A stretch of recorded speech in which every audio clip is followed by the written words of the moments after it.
Hey everybody, Anthony here. Today we're going to be building the Lego Mandalorian Razor Crest, 1,023 pieces.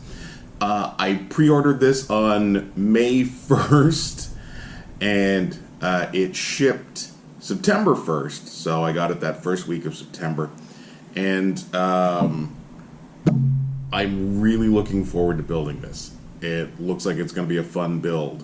So let's crack this open. I'm gonna need my glasses. I'm gonna need my reading glasses for the instruction book.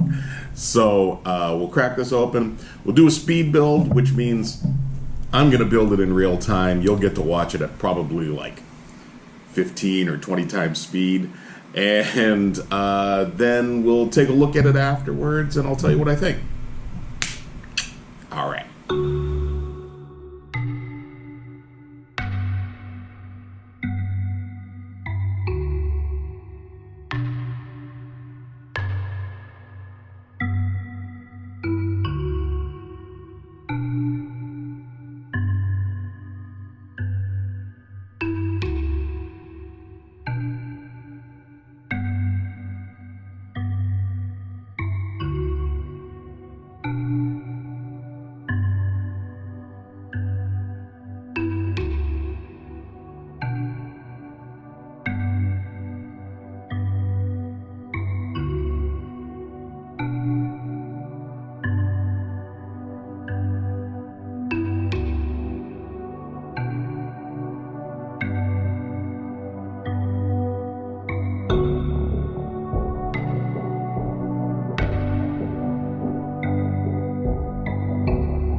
And voila, here is the finished Razor Crest. I'll give you the Price is Right product sweep here.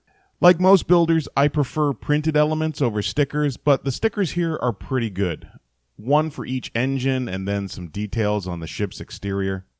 The canopy is a printed piece. I can only imagine how frustrating it would be to try and apply a sticker to this odd of a shape.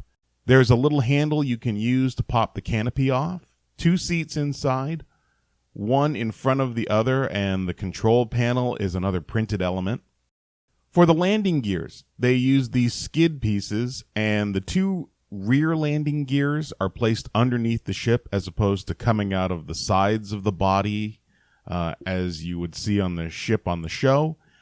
This is to allow you to open the sides of the ship for playability.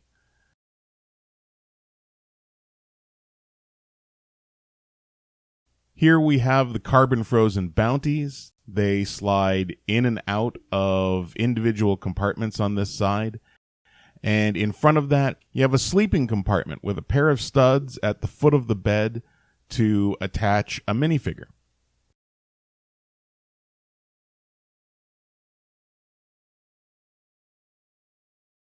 Here's the cargo bay ramp in the back. On this side, there's space and some clips on the wall to hold the blaster bolts for the spring-loaded shooters up top. I tucked the Mandalorian's gun in here for now. I plan to add a clip somewhere in here for that as well. Up top, we also have an escape pod with 2 studs to secure a minifigure. And you can see their face through this little porthole.